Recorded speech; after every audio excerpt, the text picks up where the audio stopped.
With great power comes great recoil. The Mars automatic pistol, also sometimes known as the Webley Mars, was a semi-automatic pistol developed between the 1890s and the 1900s by the Englishman Hugh Gabbett Fairfax. It was manufactured first by Webley and Scott as they wanted to start to capitalize on the new trend of magazine-fed box magazine pistols. Fairfax had their prototype and they could go to market with it, but by the 1900s the relationship had broken down due to the Fosbury automatic revolver. Webley and Scott were making this revolver and decided that they would try and edge Fairfax into changing his design, but he kept it and they went their own separate ways.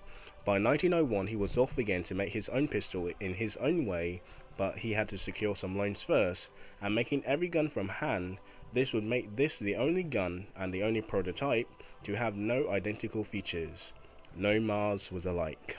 Fairfax was bargaining on that he would secure military contracts and then recruit them and then start to actually make money and profit from the design.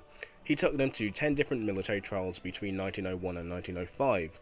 While the response to the ergonomics and the stopping power were good, it was just too powerful, too complex, cleaning a chore, recoil insanely high, and trigger must have to be the weight of 10 pounds or more to at least fire.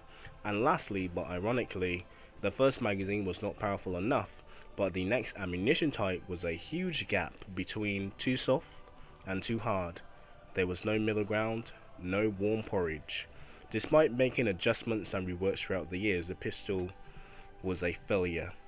The Mars automatic pistol is noted for being available in very different calibers such as the 8.5mm Mars, the 9mm Mars, and the 45mm Mars. These were all bottleneck cartridges with large charges of powder inside them, making the 45 version the most powerful handgun in the world at the time. The Desert Eagle of World War I, they say. It used a unique long recoil rotating bolt that ejected the spent cartridges from the rear, and then the feed mechanism was unusual in that it pulled cartridges backwards out of the magazine and then left them into the breech face chamber. The Mars automatic pistols were rejected by the British War Office as possible replacement for the Webley and Scott revolvers such as the Fosbury, the Webley and Scott automatic revolver, and of course the famous Webley Mark VI, then in service with the British Army. It was because of these reasons: unacceptable large recoil, considerable muzzle flash, and of course mechanical complexity. The captain in charge of the test of the Mars at the Navy Gunnery School in 1902 observed, "No one who fired with this pistol wished to shoot it again." Shooting the Mars pistol was described as singularly unpleasant and alarming. It has become a collector's item because of the rarity, of course the never the same Mars design, and of course it is one of the first examples of the earliest development of semi-automatic pistols that we know today, box-fed magazines. So I will leave you with this: a gun that was not too hot, nor too cold, but was never just right. A gun that was the World War I's Desert Eagle, the most powerful handgun in the world, but with all that power and nothing to compensate with, it was just too powerful.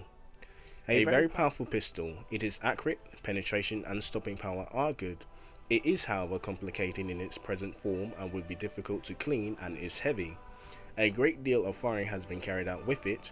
The mechanism did not always work and the recoil was complained of.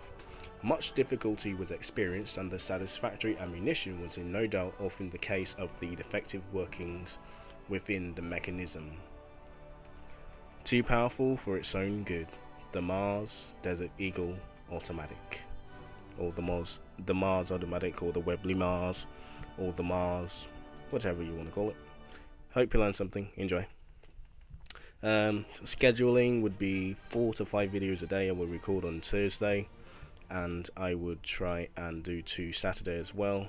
So for the whole week you'll basically get videos, but it's getting kind of dark and I might have to get one more round of Mars gameplay, but learn something.